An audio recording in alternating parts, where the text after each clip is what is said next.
Welcome to the Transforming Healthcare Coaching Podcast, where we bring you guidance and coaching perspectives so that you can level up in your life and work.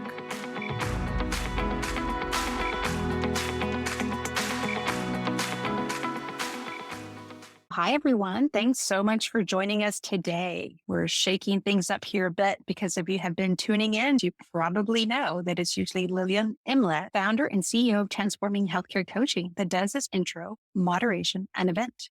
And I get to hijack it and have some fun interviewing Lily. So for those of you who are new, we feature different coaching perspectives focusing on coaching in healthcare, time management, and coaching women leaders. Again, thank you for being here. And I would like to start by just telling you a little bit about me. My name is Grizelda Anguiano. I'm a mental health pediatrician and certified professional coach and have grown in my passion to support families while raising neurodiverse children. Lily, tell us a little bit about you and your mission. Thanks, Grizelda. And this is super fun just because it's a little bit different from our usual. So for me, I am an adult intensivist. I am in academics. And so I've been a program director in training and mentoring critical care and emergency medicine physicians for over 15 years now.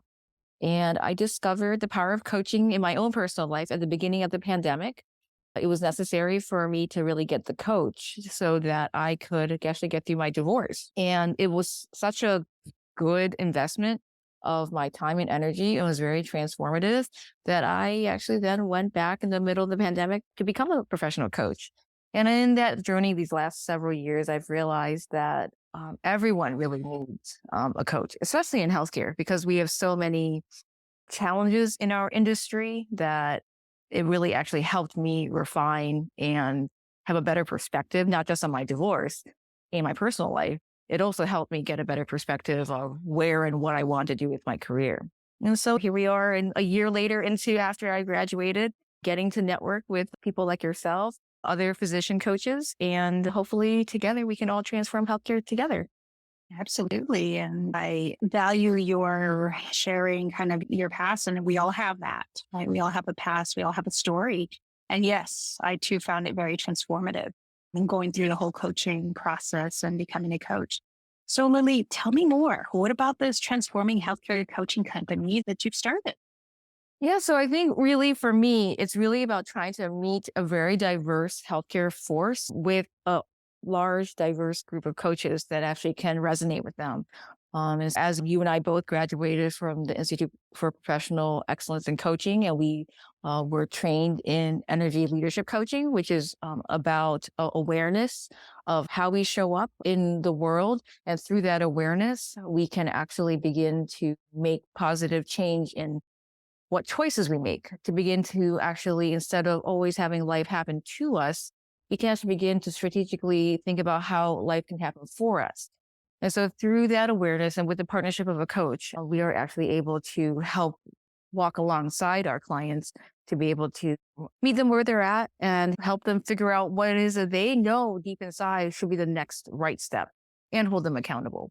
And so with Transforming Healthcare Coaching, all of our coaches are trained in energy leadership coaching and are all graduates of IPEC. We all have served in either currently still working in healthcare in some capacity or have left the industry but have had a significant amount of experience either in leadership or practice in healthcare. So really understand from a frontline perspective what it's like on the day in, day out to be in healthcare.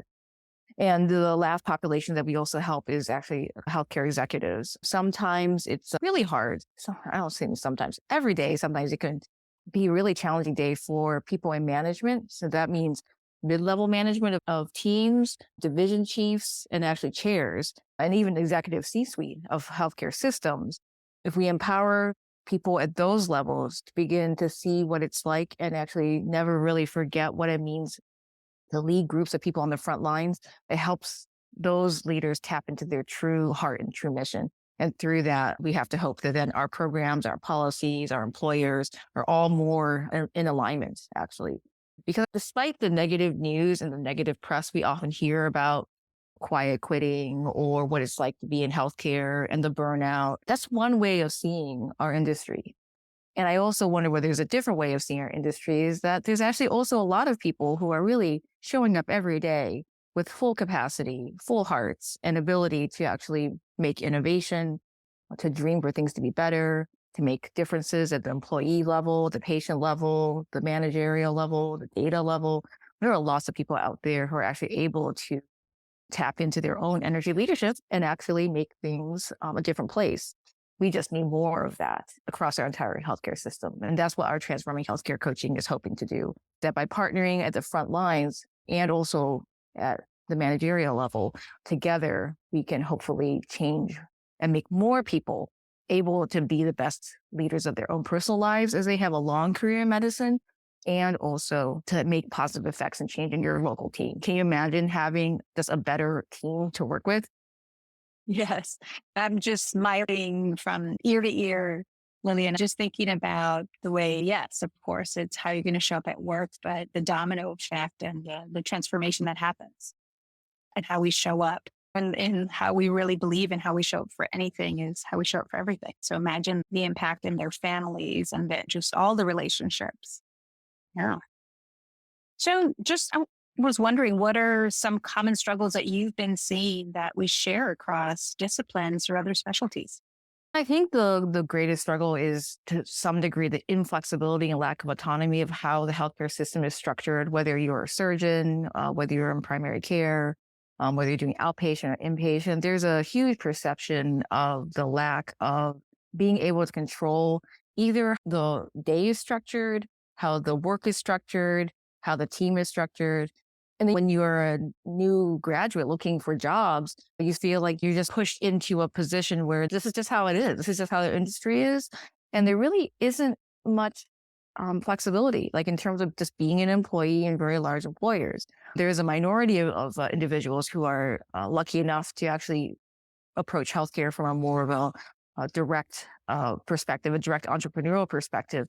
And that's also a huge learning curve for, I think, for most of our graduates entering out into the workforce, which is why the predominant is still these large employers trying to fit everyone and everyone's family, situation, talents into a fixed container of how we, from an HR perspective, deal with nurses, physicians, pharmacists, everyone dealing with the same kind of thing, the rigid inflexibility of how we can craft a long partnership with the assets, which is us, all of the talent right out there in healthcare. And also, how are we going to actually provide a space, a great space? That's the power of the organization. The healthcare systems hopefully become great spaces, beautiful spaces, healing spaces that you can actually get the right care at the right time for different patients. How can we actually find an intersection that doesn't feel so rigid with lack of autonomy and lack of control for what the schedule looks like and also how what the access to the care looks like?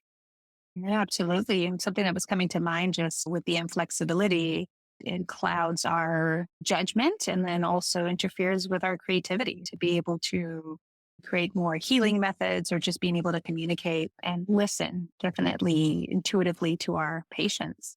So, now, of course, it's throughout, but what common challenges are you seeing? I know you focus with women physicians as well. So, what common challenges are you seeing there? I think there's been a huge preponderance of women in medicine groups, programs, and coaches, primarily because women have together over I would say probably close to a decade in terms of really just taking matters in their own hand. After hearing all that data, just in terms of the lack of the pipeline or lack of promotion and lack of leadership opportunities for women, they actually took back some of the power and actually have been creating all kinds of different organizations, conferences for both the well-being and the coaching for women. So if you even just Google coaches for women physicians, you actually can find several different individuals out there doing that. And that's probably because the issues with women is the fact that we make up, at least in the medical school side of things, at least 50% in many locations, those that enter into the physician training programs. And then over time, that number dwindles to the point where finally, when you're at the department chair level, that number is often in the single digits. So some disciplines can literally count on their hands how many people they can name as like visible leaders, either at their college level, for example, like college of neurosurgery or vascular surgery, like who they can see like visibly in front leading their discipline. And I think it's mainly because of several factors. And I think this has also been talked about quite a bit in the lay press, in addition to academic journals, about the fact that women in the Western society still also have a lot of genderized roles where they're still also doing elder care, child care, managing the whole household, the schedule, running around doing all the things related to their children's lives in terms of sports and volunteerism. So there is just a lot of other intangible, what we call non-measured work that many women physicians have. They actually they're like a 2 to 3 person career at all times. And I think the question is with many of our younger generations of trainees that are graduating, that culture shift is somewhat different in this current generation. Is that there is a bit more diversity in terms of genderized roles and partnerships and partnering and fluidity of that.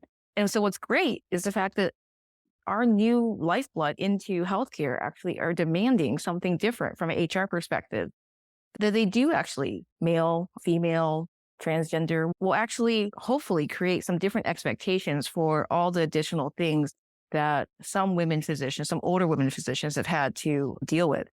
So because of that, hopefully things will change. But it is just the fact that when you're a mom and also a physician and also for example, a manager, a leader, or division chief, you're holding several jobs simultaneously, several full-time jobs simultaneously. And it's a huge challenge for women physicians.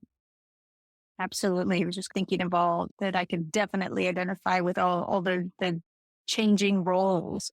I'm curious, Lily, why do women seek out a coach in these situations, and how maybe you would see it differently with what we can call an old school physician or kind of the new ones?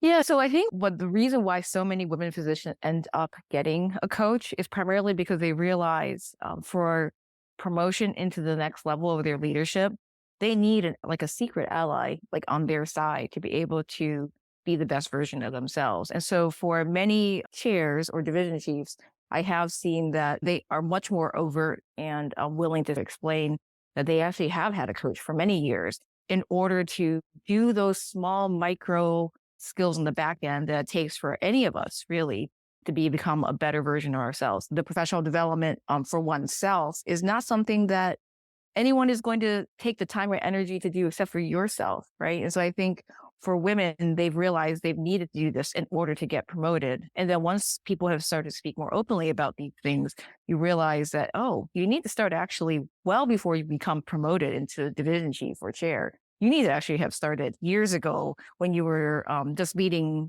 a moderate sized team or moderate sized research program or service line. What women have found in their careers when they work with a coach is that they sequentially work through some of the emotions related to the guilt or other identities and roles that they have in terms of motherhood or partnership. So in terms of what time you give to your other relationships in your personal life are often foundational. If something is not right in one part of your whole wheel of life, then it will bleed into other aspects. And so it's no wonder that if you're having a lot of challenges with the emotional regulation of, for example, elder care, child care, your marriage or your partnership, that it would bleed into the energy then you can then devote towards other aspects, whether it be your health, your sleep, taking care, and then also of others, of your team. And that then leads into getting results so that you can actually eventually get that promotion that you want. And then, of course, the other thing we work on quite a bit with women clients is time. Time is actually a fixed and finite commodity. And to figure out how can you make more out of all of the limited time that we are given, time and money are the two things, right, that everybody always talks about in terms of the resistance. But we really work a lot about time hacking, time efficiency, time presence. A lot of times when we start to realize, are we actually even present in the time that we're actually given? Are we double dipping in some way? Can we double dip in some way? So these are all opportunities and things that we do work on pretty early with my women clients who are in leadership, because they're looking for time for themselves and also they're looking for time with their families. And part of it's honestly a mindset game. It's there if you look for it. It's just the question is, you need someone to actually walk with you to almost change your sunglasses so that you can see things differently. Your life is pretty amazing. The question is, what might you tweak for a 1% change and test it out in a certain week as you work with a coach to see whether it works or not. And then over time, that 1% every week becomes, a quarter, a month, a whole year. And then a year later, you can't imagine anything else different. Absolutely. I was just what came to mind for me right now was just the power of visioning. If I think back to say, wow, if I had gone through coaching years ago, imagine where I could have been. But now it's okay, let's work forward toward the future. So I wanted to hear a little bit about the group coaching program that you developed. Can you tell me about that? Yeah. So I think what's amazing about women in general is that for some people, the private one on one is definitely the way to go. It's just that it's for flexibility and for privacy that many people I know choose the VIP sort of one on one coaching experience. However, for many others, introverts and extroverts, I'll dispel that myth right away that many introverts actually do benefit also from a group experience, primarily because you realize you're not alone and because you're being held accountable to up to 10 other women that you realize I can do this. And it's just the power of so many people supporting you and coming around you that if you're willing to be slightly vulnerable in a group setting on Zoom, that actually the benefits are actually in some ways even more powerful than the one-on-one. So what I love about the group coaching is the fact that we journey together, all of us, and every time we go through any kind of group experience, I actually have to admit I learn as well, just in terms of how to better support, how to hear different perspectives. And what's amazing is that even when you work one-on-one with a client, you only ask questions to unfold one person's perspective and can only challenge to some degree. When you have a group setting, you actually can see how each person becomes a different version and can see more things. And the whole group is actually tasked with how might we see things differently? What could be a different way? So now you guys got 10 other people brainstorming with you. So it's actually pretty amazing to actually undergo the power of a group coaching program as well. Yes, I could only imagine. I'll have to take a look and take advantage of that myself. I've been hearing a theme as far as just when things are inflexible and when we have different hats as parents and spouses or partners and all this kind of stuff. As far as accountability, what are you seeing when you're meeting your clients and why coaching plays a part in that? Yeah, so I don't know if you've ever heard of Gretchen Rubin and some of her four tendencies work initially. I want to say maybe it's 9 years ago at this point. And when you do the Rubin tendencies test online, it tells you what are you like a people pleaser? Are you a rebel? 'Cause I actually am a rebel and I am not willing to even be accountable to myself. And so when I took that assessment, I realized, oh, this makes a little bit more sense. And when I realized what a coach could do in terms of accountability, that was a game changer. We always try to figure out with the client, what's the one thing you're going to do? And how can I support you in being accountable to yourself? For some people, it's actually very easy to be accountable to themselves. When they say it, they do it. They're actually excellent. The rebels are actually minorities. So for those of you out there listening who think that, oh yeah, that's totally me as well, you should go out and do your own assessment. And actually, it's a minority of people out there who can't even keep a promise to themselves. More commonly, people are think like people pleasers, where you're just serving and caring for so many people, there's just not enough time left in the day. And so for me, I realized a really important aspect of the coaching relationship actually is that accountability of how can I be of service to you so that you can show up to yourself. And through that, you get really proud of the fact that, you know what, I did do it. I actually did do exactly what I said, and I accomplished that this week. And it's only through those small wins when you actually realize it's like you get addicted to doing the right thing, best thing, and being proud of it rather than shooting and making a list and not completing your list. It's not like that at all. It really is about just thinking about how great it is that I actually did the one thing I thought I was going to do. And we set our goals low enough that we actually can accomplish it, right? That's one thing.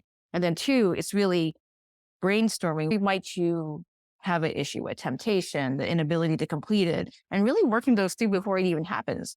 And so just so you guys mentioned visioning, it's visioning in a different way. It's visioning for a strategy to make sure you don't get in your own way or your life doesn't get in your own way within the very short interval period. Yes, we can definitely get in our own way. I just wanted to find out because we're coming to the end, Lillian, and it's been so awesome talking to you and being on the other side and hijacking this event. But how can people find out more about your group coaching programs? Yeah. So really the easiest way is to email hello at transforminghealthcarecoaching.com. All of the group programs that I will run in different cohorts will always be highly curated. I always require a 15-minute discovery call just to make sure this is the right match, because actually some people think that the group coaching program is the right fit for them. And actually, perhaps for what they want to achieve, a one-on-one actually might be better. And also, we might actually have someone on our team that would be highly perfect for what they're looking for. So that's the reason why they are currently very highly curated groups. Perfect. Anything else, Lily, that's coming up for you that you think would be a little pearl or something that we can go with? Thanks, Grizelda, for that last little opportunity. I would just say that it's never too late to invest in you. So always just think about the fact that right now, today might not be the time, even maybe even this week might not be the time. Just the fact that you're even willing to listen or think about the possibility of coaching is great. Stay involved, and tomorrow might be the right time. Just always keep your mind open, keep staying, listening in terms of where coaching in healthcare, the industry specifically, is going. There are continued tons of growth. So just sometime you will be able to invest in yourself. It'll be the best thing you ever do. Absolutely. We are worth it. Yeah. Thank you so much, Grizelda, for interviewing. It's fun to have a conversation, so to be on the other end. Thank you so much for listening to the Transforming Healthcare Coaching podcast. If you found this episode interesting or useful, please share this with your friends and colleagues in healthcare. And we will love it if you hit subscribe so that you never miss an episode. Leave us a review on wherever you are listening to us. It means a lot to us, and we actually read every comment. Also, we want to help with the topics and problems that you want us to talk about.